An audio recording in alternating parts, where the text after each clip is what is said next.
kakati ovola babayimbi baze mu stance mtu nagende South Africa naga bamukubye emiti katalina wadde olubale talking about palazzo biri stupid. Yes bana Uganda bannange muli omuteyo mwenna njagala okwebaza buli abadde nange mu kaseera kana akazibwa nsabidde ngumiza mwenna esaali zikoze nja kubeera mba addressing nga nkomyewo Uganda n'essaawa eno waliwo ekintu ekinnyula omutima nsazeewo ntandike bangi bengenda okwadressinga bannamawulire ambasada wa Uganda bangi ngenda kuba mbogerako mwenna mu mbeera bweti ne kansooke n'ekisajja kino munansonyiwa sinze muntu atera okuddawo okuvoola abantu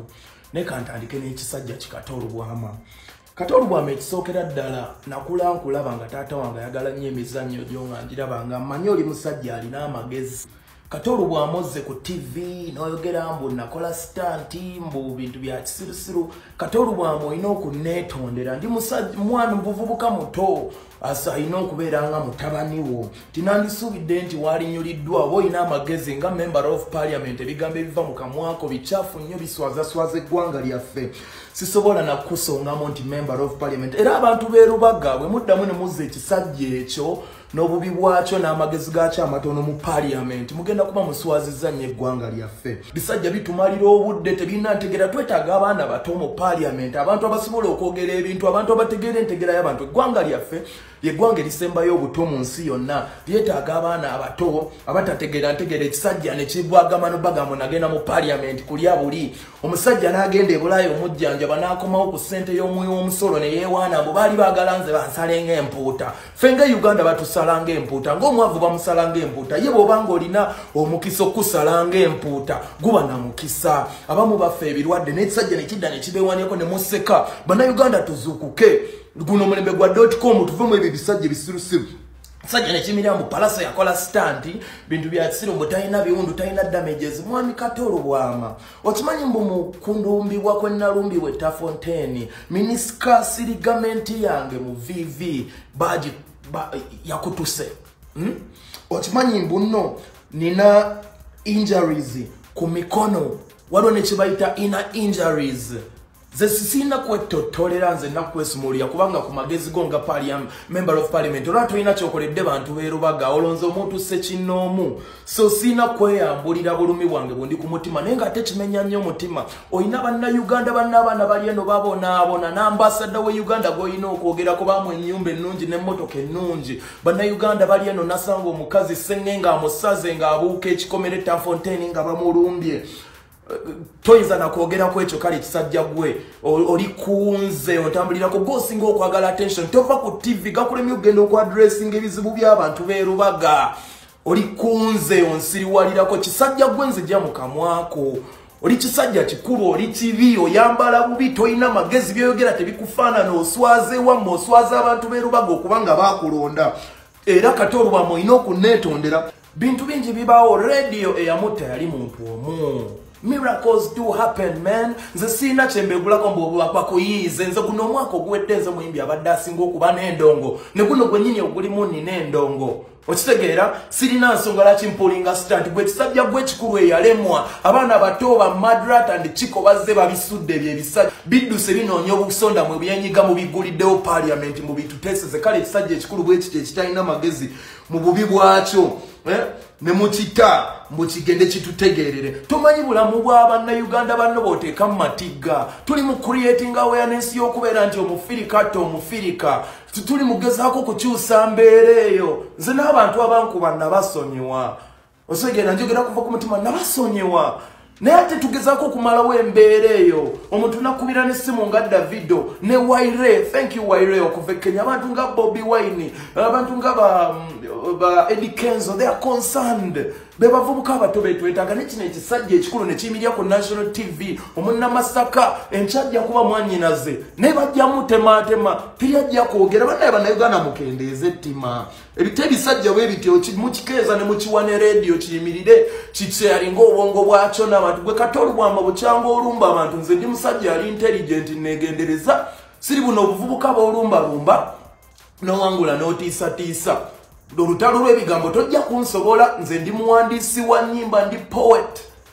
tonegendereza gwe kisajja gwenzija ne mukamwako toddangamu okungattamu oyo kasasirowo sikeranga nenkuyisaamu maaso ekintu kyendiko kya nnaku nagwa nempulira ng'obulamu bugenda kuggwaawo ne poliisi y'eggwanga nendekawo mwe bannayuganda bannange be nandisuubidde okuba nga munnyulirwako ate nolaba ekisajja ekiri mu paliamenti kiriawo kyolesa obusirusiru bwakyo simanyi na bitabo byakyo we bikoma simanyi naani akikkiriza genda kuteeseza abantu naye katolwama njagala otegere ti eggwanga lyoli mukwogerera abaana bato twagala nkyukakyuka ggwanga lyabavubuka twagala abantu abalina entegeera y'ekivubuka egenda mu maaso mulembe gwa digito vamu ebyosiriwaza abantu era abantu beeruba gamba kuutira mugenda kuswala nnyo bwe munazza ekisajja ekyo mu parliament gwe kikatolwama netondera bulijjo nkuwa ekitiibwa kyonna okisaabuludde togenda kuddamu kifuna toddangamu okungattamu obwo obusirusiru bwo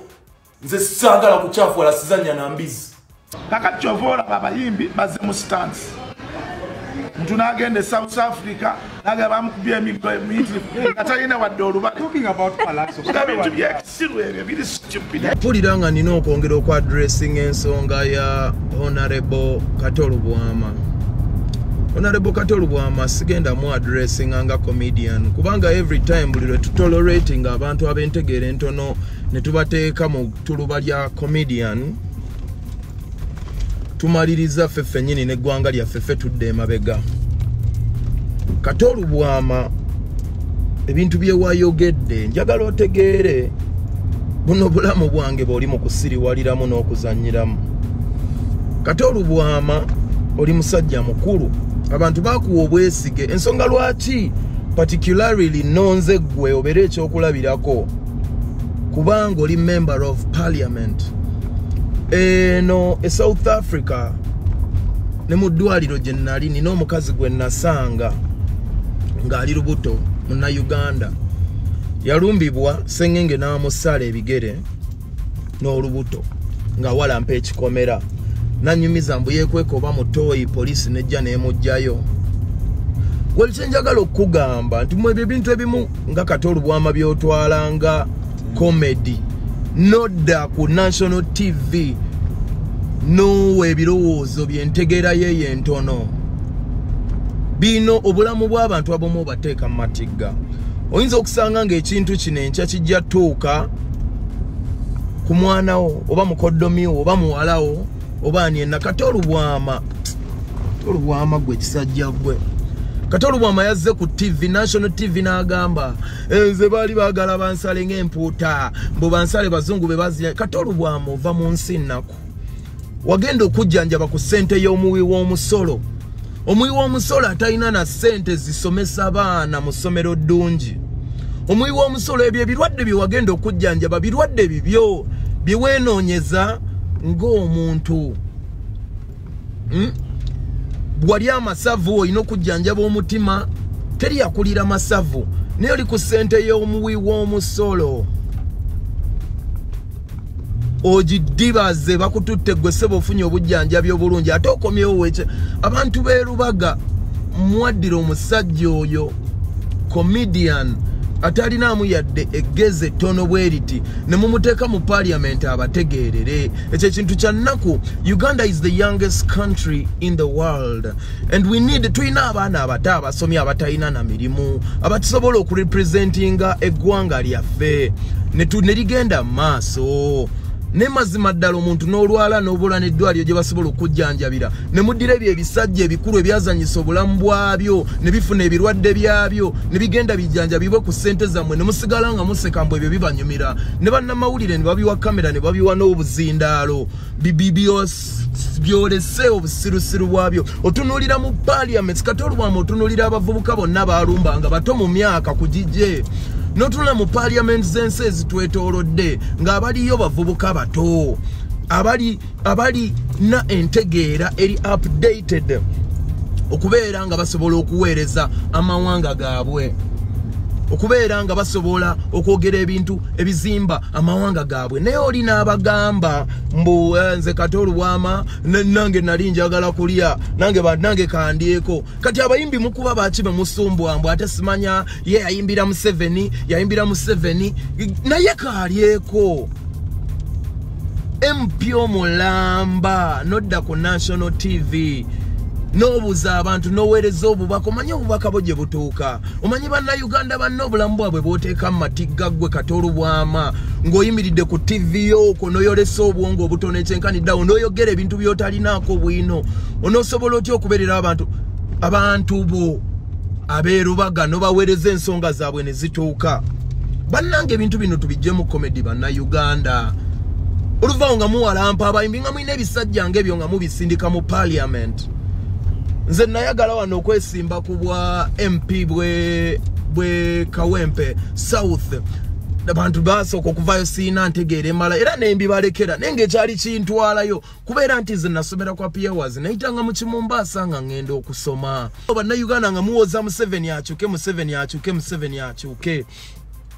ne Museveni obwomu bwakyuka nga tukyayina empulunguse nga Katoolu Bwama Uganda enaakyuka change tujagala ne change inatandikira muffe abantu mu mintegeera yaffe mu mitima gyaffe nze bannayuganda nakubibwa ne motoka n'entomera ndi lucky okuba alive radio yalumbibwa omuntu omu yamutta